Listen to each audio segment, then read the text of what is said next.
You're watching the Green Machine Live, your home for Irish football news and nostalgia. David Dunn here, live from the Stadio Algarve, and Nick from his blurry bathroom over in Dublin. And of course, it has finished. The Republic of Ireland nil. Sorry, Gibraltar nil. The Republic of Ireland 4. We have to do it properly, don't we? And that's what has finished here in Faro. Just put the old score up there. Ferguson on the 8th minute.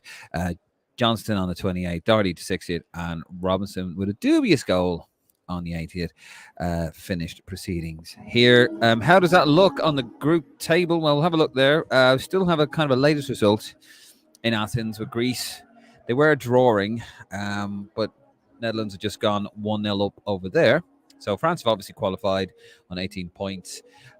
Netherlands are currently second on 12 points, and Greece are third on 12 points. And of course, we're fourth after picking up our 6th point of the tournament, and Gibraltar still haven't scored a goal in this competition. Them and San Marino holding the dubious honour there. So there you go, Nick. According to you lads in the WhatsApp group, everything's fine. It was a fabulous performance. It was liquid football. But the way you guys are going on, it was brilliant. It was breathtaking. Well, you went full Eamon Dunphy, Dave. That's all it was. No, look, I mean, yeah, no, look. The in all seriousness, the you have to kind of compare where we were against Gibraltar in our last game. We played 5 at the back. We kept putting the break there. Look, still a few bits that you could argue are still going wrong, but we kept putting the brakes on. We were very, very lethargic. The 3 at the back just didn't work. They were able to sit back, and we didn't really create any chances. 0-0 at half time, wasn't it, in Dublin, where now switched the formation, went to 4 at the back, similar to Friday. Went with 2 kind of more industrious midfielders with McGrath and Knight. I'm not a Jamie McGrath fan at all, but he was fantastic tonight. You know, really, really good, really industrious.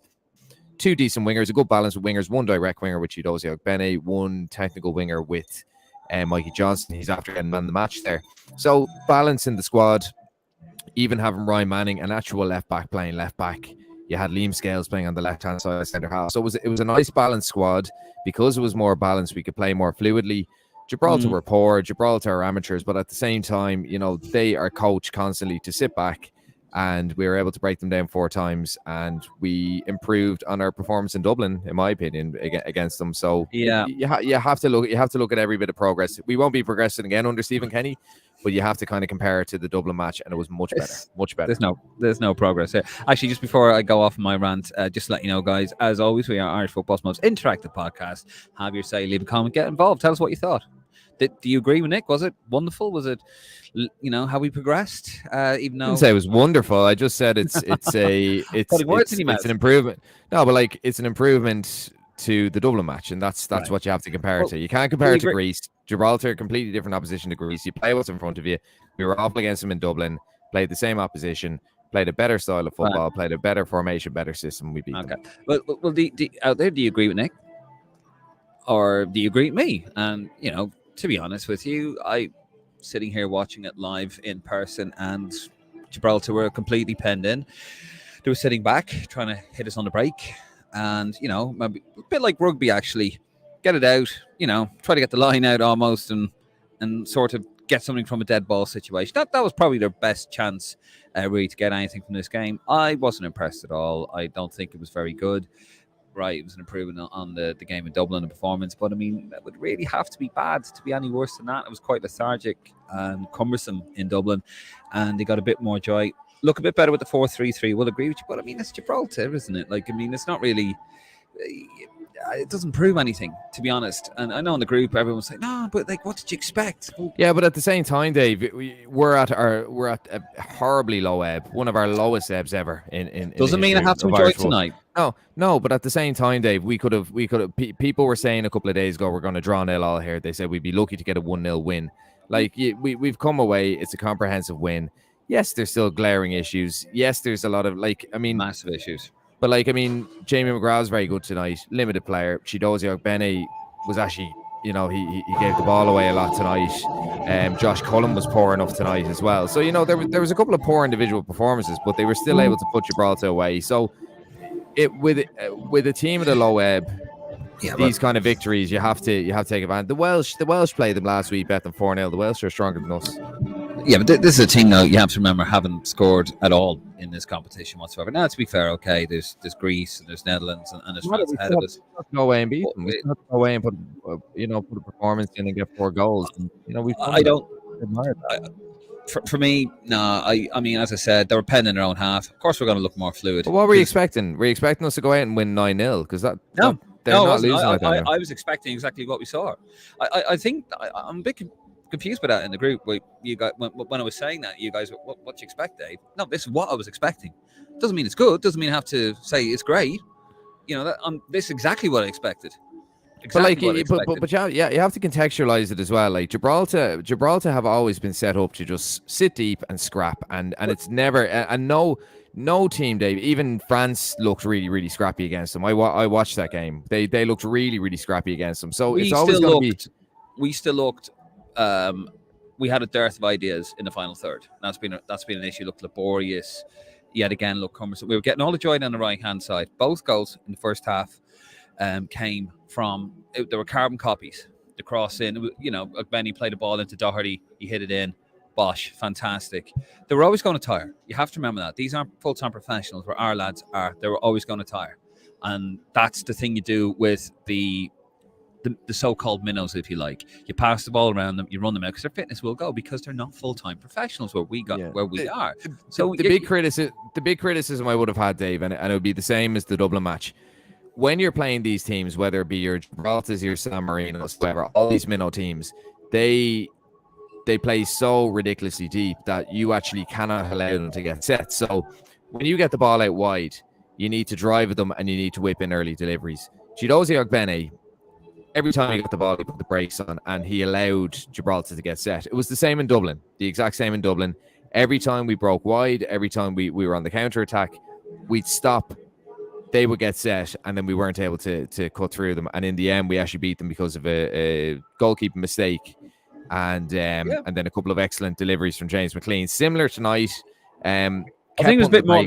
Kept on the brakes on, and then very early on, very, very early on, breakaway from Matt Doherty, whips the ball in early, doesn't allow them to get set. Never Ferguson nips in, and then the goal for Callum Robinson, the exact same. Jamie McGrath doesn't allow them to get set in swinging ball.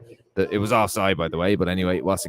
Yeah, I saw that. That was amazing. And Callum Robinson scores. So that would be my one criticism of them. But overall, Stephen Kenny wanted them to tick away. If you think about it, they've been playing with 5 at the back for the whole campaign until Friday, apart from the time they changed the formation against Gibraltar at home. So, you have to contextualize the whole thing, and it was fine. I enjoyed the game. I did enjoy the game. It's the first Ireland game I've enjoyed in a long time. Gibraltar or not, it's still, it's. I prefer winning 4-0 to Gibraltar than a 0-0 draw. That would have been shocking. Yeah, I mean, of course, I didn't enjoy it, to be honest with you. I still felt we were cumbersome yet again, just very cumbersome, very clunky up front. No real idea. It was just basic, as I said, just hit the ball in early, bosh. That's basic football, and we still look like we're making a massive meal out of it. Now, I know it can be difficult. I know it's difficult trying to break down a team that is penned inside their own box. I get that. But then if you're getting joy down the wings, just pump the ball, and you got a big lad up front. That's all you had to do. Was just kind of simple stuff. But yeah, it's Gibraltar. At the end of the day, these guys are literally amateurs. They haven't scored a goal in the competition, so I wouldn't be getting too carried away with it, if I'm honest with you. And I don't think it really says anything. I mean, a little morale boost. It doesn't. Like in some ways, you can say we won't learn much because we're playing amateur. And any time they were in possession, like they haven't a clue what they're doing. Have they? They just panic. But like even what was it? TJ DeBar, I mean, he one little breakaway and he ended up pulling his calf and passing the ball back to the keeper from about 20 yards out. But at the same time, the one thing you will learn, Dave, is we've lost how many games in the trot? Friday was one of the worst games I've ever seen us play. Three in the trot. And we've come away and we've won 4-0. Like as I said, opposition are poor, but when you're at a low ebb, these are the kind of games where you get those horror results, and it didn't happen. Nothing to play for, no pressure. Like no pressure on tonight, and I think that's a massive thing. There's no pressure on Stephen Kenny. I think he's kind of accepted his fate at that stage, but you still have to go away, and Gibraltar were away. If you think about it, this was a neutral game for them, and we put 4 goals away. Because at the end of the day, Dave, like we haven't been clinical under Stephen Kenny, and we create chances, we don't finish them off. And there was a couple of really bad missed chances. You know, Jason Knight should have buried that header. James McGrath probably should have scored when he nicked the ball off Jason Malumbi. But you know, at the same time, you know, you still had to finish the chances off, and we did that. You know, we did that when morale was bad. But what I'll tell you one thing, Dave. The reaction from the players, apart from Callum Robinson maybe, but the reaction from the players is very, very limp, wasn't it? No celebration at all. No one celebrated. That's the nature of the opposition. But at the same time, you know, no, it doesn't look like a happy team even after tonight. That to me struck me as, if I'm being honest with you, I'd say a lot of the coaches are aware of what's said on social media. I say that they look at it and they look at it all the time. And I think one of them was, bet you now that insert insult here. Stephen Kenny's going to celebrate those goals against Gibraltar, and if he does, he's insert insult here. And I'd say that was kind of gone through. Like, do not celebrate those goals. I think you should always celebrate. Jesus, if I scored a goal from a country against a 5-a-side team, I'd be running around the place. You know, because it's probably reflective of where we are, and those players are a bit of fall elitism. Yeah, but it'll hurt those players that they've lost 5 games in this group. You know, it will hurt them. It will definitely hurt them. That's probably reflective of what we saw tonight with those celebrations. And I mean, Gibraltar, as I said, like we struggled to break them down in Dublin. We struggled to break them down in Gibraltar a couple of years ago. So you know, they're a team we should be beating, but a thorny team. And it's just where they are. I'd say they know the change is incoming, and it's probably not a good feel around the camp at the moment. The camp, no, it must be really, really weird. They know the manager's on the way out. They know, you know, they've probably thrown the manager on the bus a little bit. Some of them have. He's stuck by them. But, you know, players by nature are selfish creatures anyway. It's all self-preservation. I think that's what a lot of that was about, self-preservation. Don't you go out. Don't you fucking celebrate a goal out there, because that's going to make us look really, really small time. And, you know, a lot of criticism that's been fired at players, which should be justified, to be fair, because, you know, over the campaign, I know please God, if Martin and I get back on time tomorrow, because there's a thunderstorm due here in a few hours. You know, we're going to look back at the window. I know, of course, the campaign in November, but I think there's been a lot of poor performances by by the so-called senior pros who've let the manager down. And I got no joy out of this tonight. Okay, we won. Ireland's won a match. Fantastic. But the whole campaign's been so poor. A lot of these players have been very, very poor. And then, like, you know, they're going out here, and that's why I'm not having it when people are saying, oh, you know, it was better. Look, we played Gibraltar. I'm reflecting to the group. Oh, we played Gibraltar in the Rock, and, you know, we only beat them 1-0 there. That's a completely different situation. That was a manager who was taking his first game. The conditions were shit. I was there. I was at the game. I didn't get into the ground, unfortunately, because I couldn't get a ticket. Didn't know Martin then. Actually didn't. And, you know, that was a completely different set of circumstances. Wind, conditions, the ball was a 3G pitch, wasn't even a 5G pitch, or a 4G, I think it was. Fell the bounce. It was just lousy. I remember saying, you know what, you get a 1-0 win here, be happy, lads, because this could be Liechtenstein 95 all over again. No such pressure here tonight. Beautiful pitch, actually, really nice pitch from up here. Lovely conditions. It was like a holiday. And no, I'm not going to look at this as positive. I'm not going to look at anything about this as positive. I think the whole campaign's been a complete shit show from start to finish. And, you know, God knows what's going to wait for us in November when we go to Amsterdam. And it's been disappointing, you know, because at the end of the day, he was a manager we wanted in. Hasn't worked out for him, and it really hasn't. And players, you know, he's put faith in players. And we were saying it here. I'm going on a bit of ranting, but we were saying here, like, why are you fucking playing him? Like, what are you playing this guy for? This guy just constantly let him down, and now here we are. And, you know, look, to that degree, I won't lie, David. Look, we know that we're not seeing eye to eye on tonight's result and tonight's performance and that kind of thing. I mean, I understand the context of the opposition, but you also have to think of the context of the scenario. But yeah, I think that was one of Stephen Kenny's. I mean, he's still in the job, but it is one of Stephen Kenny's biggest flaws. He has trusted and he has consistently picked players who have been poor. Yep. You know, who've been very, very average from. A couple of them played tonight. A couple of them actually played very well from. And then a couple of them came off the bench and were very poor. And he rewards this. He's over loyal. He's rewarded by mediocrity. Yeah, he is. In fact, he's still worse than that. Worse than mediocrity. He has rewarded poor He's rewarded poor performance, and you cannot do that as a manager. Now, I mean, actually, I'm looking at one lad there. They're doing the warm downs. Nathan Collins, not on, never got a game tonight. Andrew Amabamadeli, I thought he was going to get a game because he sort of rushed back. Well, I think there's. I don't know if there's issues there. Like, I know he hasn't been in Nottingham Forest squads and that kind of thing, and I don't think you pay that much money for a player and don't even put them on the bench. There could be fitness issues there, but yeah, I thought he would have played him because just to give him a bit of game time, similar to Johnson. Johnson hasn't played all season. He got man the match tonight. He's very, very good. That's perfect. Just offer tonight, wasn't it? Yeah, just offer something a little bit different. But look, as we said, a couple of the biggest downfalls of the Stephen Kenny era. The first thing was, I suppose not really establishing structure in the final third. An identity of how we attack that just wasn't there. The other thing was putting square pegs into round holes. Picking lads out of position, picking lads in several different positions. And the other thing was, being maybe a little bit over loyal, rewarding mediocrity. The other thing I'd say as well, Brian Kerr made a really good point, and he's been overly harsh on Kenny, I think, but he did make the point that, yes, Kenny has brought in all these young players, but has he maximised these players? He hasn't gotten the best out of Evan Ferguson. Jason Malumbi, a player who I've been very critical of, I don't think he's gotten the best out of Jason Malumbi. He's not playing at West Brom at the moment, is he? Yeah, he's not, and he seems to be playing better without him. But there's a sloppiness with him. I think there's a lack of control. Malumbi, the one thing I thought was, he was excellent for Kenny in the under-21s, and I said Malumbi's going to be a serious player for us at senior level. It hasn't done it, Adam Ida as well. You could question him. Gavin Bazunu too. So. He's not a goalkeeping coach, but at the same time, there's a lot of players, a lot of young players who've come in. They've done an admirable job. And the other thing is not even about getting the best out of Evan Ferguson, but having the right players around Evan Ferguson to create chances for him. He hasn't accommodated or facilitated that either. So, it's all well and good blooding young players, but you also have to maximise them. You have to get the best out of the team. No, I agree. I think that's Mark Travers on the pitch there. The lads have just gone off there. Mark Travers doing this lap around the pitches there. Okay, let's move it on to the comments. Also, actually, before we continue, just want to say our condolences to anyone affected and our thoughts to anyone affected in the atrocities in Brussels.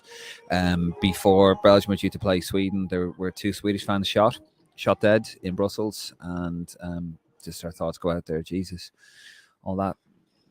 You should, when you go to a football match, you should be able to come home from it. It's ridiculous going on, but our thoughts to those in Brussels. Anyway, we'll move it on to the comments. Interesting nonsense. Lads, we can't beat Gibraltar. We may pack it in. Tonight's result changes nothing. Change of manager required. I don't think that's in any doubt there, to be fair. Michael Cooney, how you doing, Michael? These players will be a lot better on the next manager to perform well for the clubs. Margaret Ashley, how you doing, Margaret? I wish the comments on Facebook could be deleted. Shameful Irish people. They are shameful Irish people. Sorry, you feel that way, Margaret. Unfortunately, that is the nature of the beast on Facebook, and not just Facebook. David Keegan, how you doing, David? Doherty not celebrating, never looks arsed. That's an interesting one from again. I think that's reflective of the. Look, we're not in the hotel. We're not with it like Martin, stalking them and stuff. But we don't know what the mood's like. But you get the impression from that it's at a low ebb, and they know that it's going to be a transition over the next few months. So mission accomplished. It's mission accomplished. Professional, just reflective of that. Yeah. Professional performance, but I'm not going to be jumping up and down, not like our WhatsApp group. Robbie Minchin, how you doing, Robbie? Rob Minchin, sorry. Happy and relieved with the result because was very worried all day on how tonight's would turn out, but it gave me serious vibes of that 4-1 win beat Faroe Islands in 2012. Yeah, after that 6-1 defeat against Germany. That's great point, Rob. A professional performance that covered serious cracks for a little while until the next international break, just like tonight's results will do. Exactly like back when we sang the praises for getting the job done, the Faroes, but once we came up against Eastern opposition, Sweden, Austria, it just cuts out there. But no, I get what you're saying there, Rob, and I do agree. Actually, today is the 21st anniversary of Mick McCarthy getting booed out of Lansdowne Road after his first competitive and only competitive defeat at home. Yeah, that's right. So we didn't see that here. Yeah, to be fair, no one got booed. And there was bit of moaning and groaning because when they were camped on the edge of their 18-yard box, and they were all in their 18-yard box.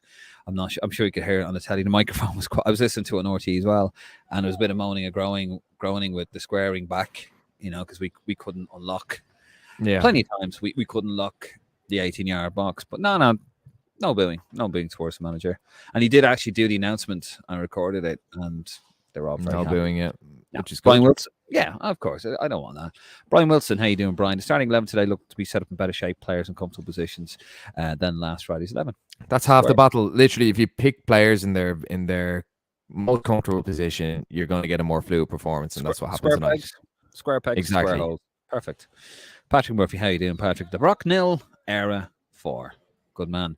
Ronan Tilley, how you doing, Ronan? If Kenny gets the next campaign in the back of this result, there's really is something seriously wrong with the country. Skerries would beat Gibraltar by same score, if not more. I don't think this will have any impact. The only impact we would have had if we lost 4-0. I don't think anything will change from this. Archduke 8199, how you doing, Archduke? What's the story with Doherty's lack of celebration? I know it's only Gibraltar, but you look fucking miserable. Ferguson didn't celebrate it. Like none of them really celebrated. Yeah. Callum Robinson's kind of the only one to celebrate, I think. So like it's he went right out to the Irish fans. I don't know why everyone's going in for Doherty because Doherty actually celebrated more than Ferguson, but. I think yet again either a fought elitism, which I don't think that's the case. We don't celebrate against this lot, but I think it's more just don't celebrate against Gibraltar because of the comments they've read on pages like Lansing Road and other pages, on Twitter. I think that was it. If I'm honest, I wouldn't have a go at the players too much about that. Brian McMenamin. How you doing, Brian? I'm surprised the fans didn't boo at the end. Why would they? They won 4-0. And you know what? I mean, I had a feeling they wouldn't. I was surprised when I heard that. And I read that in the RT News. I haven't spoken to a fair bit of them, but I didn't speak to a lot of them from Albufeira. I got the vibe that they were just, they know where it's at. They know it's over. Brian Wilson again. Unfortunately for Kenny, his term will be remembered only for the results. He's been lucky with certain things, but in game tactics is his undoing. Nice man, but on borrowed time for a bit now. Martin Shields, 4-0 is a win. I'll take that. However, there is a need for change. 5 losses in this group so far. Probably best we aren't qualifying. Sebastian Knowlton, how you doing, Sebastian? Another match spent staring at the screen, zoning out and remembering Houghton's goal. The screamer at Italy in 1994. He was just over there, actually. I said hello to him earlier on. That's all. That'll do. Probably told you to fuck off, did he? Probably did, no. He was a lot more polite than other members of the media, shall we say, today, but we won't get into. I was actually chatting away to Philip Quinn, nice man. And good guys. Some really good guys part of the media pack. Ronan Tilley, maybe we get a couple back-to-back friendlies against San Marino and Liechtenstein in a year so we can go on a winning run for a change. Well, just on that as well, I mean, if you look at some of the fixtures, I mean, Malta, Andorra, Latvia, Lithuania, like Northern Ireland did this years ago, and Wales as well. Didn't Wales avoid friendlies so it wouldn't affect their ranking? And then Northern Ireland, hadn't they not scored a goal for 2 years or something? So they started playing, I think they did a Caribbean tour and played all these Caribbean nations like, St. Kitts and Nevis and stuff. I can't help but feel that a lot of those friendlies were actually just to get us results and get us momentum. And Latvia, we struggled. Lithuania, we struggled. Malta, we struggled. So, and Andorra, didn't we concede against Andorra? Went 1-0 down. So, they've been all of Stephen Kenny's wins apart from the Scotland match. So it's depressing. And friendlies as well. But look, different argument for a different day. Martin Shields on the Ray Houghton goal against Italy in 94. Hard to believe it's almost 30 years ago and looks like it could be another 30 before we reach that level again. I wouldn't say that now. Graham Barry, how you doing, Graham? Not just picking players who aren't getting a look in at club level and starting them over at lads with regular minutes. I think nearly every. Well, actually, yeah, it's fair enough. I mean, Doherty's not playing. Ebicelli probably should have gone to run today, but apart from that, Duffy's getting games, Scales getting games, Manning's playing every week, Cullen's playing every week, McGrath has come back into the Aberdeen team, Knight starting every week, Johnson hasn't played, so it's really only 2 players there, but it's more the positions. It's more when he picks lads out of positions. Like Jason Knight he's played I think 4 different positions in this campaign, and he looked pretty good tonight. He was playing central. That's where he's playing for Bristol. So it's I think that's more of a glaring issue because Johnson came in, no game time at all. Did very, very well. Got man of the match. Doherty, to be fair to him, got his goal, got his assist. He hasn't played it all this season, so it just depends on the game. All relative. Just depends on the game. Yeah, but you give them an advantage if you pick them in the right position. Nice. Paul McGlinchey, News Talk reporting that Ireland have no chance of backdoor playoff now. Yeah, it's gone now. Just looking at a few things, it seems that we're gone. Yep. We're done now. So Stephen Kenny could be gone. Ben McMenamin, why did he boo Shane Duffy and Doherty? Was it aimed at them or Kenny? Didn't hear that, Ben. I didn't hear any boos towards any players. Could be wrong.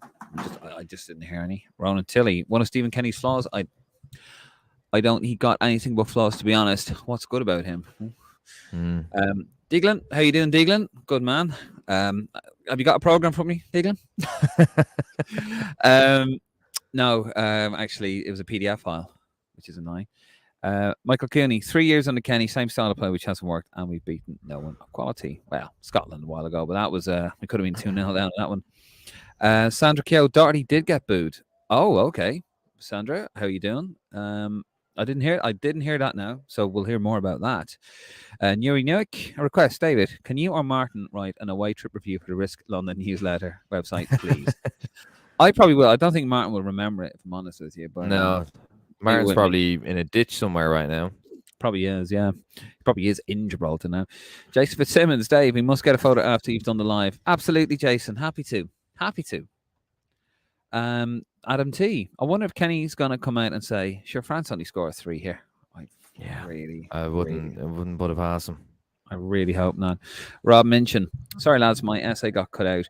I was just saying when we come up against serious opposition, we will be found out. So that's why it gave me serious flashbacks to Faro 2012. Happy to win, but just a mood booster until Holland. Dave McGuinness. If the playoff is now off the cards, can the FAI now, please, for the love of God, remove him? And he might do. I don't know how the contract works, but apparently they can if we're out. Dave McGuinness, the friendlies were clearly lined up to pad his record. Deaglin, no programs this time around.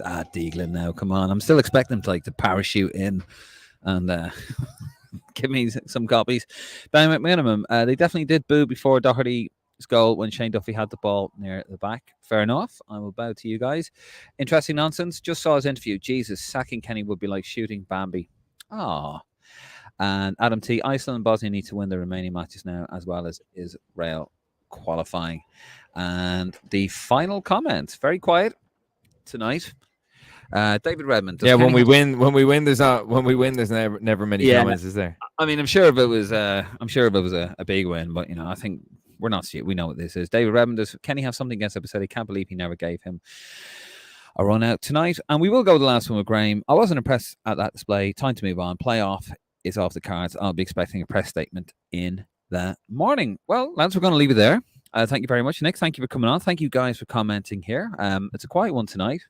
And just as well, actually, I can get back to my hotel and have a decent night's sleep. We have a thunderstorm here in Faro at about 4 o'clock in the morning, so it'll be interesting trying to get home.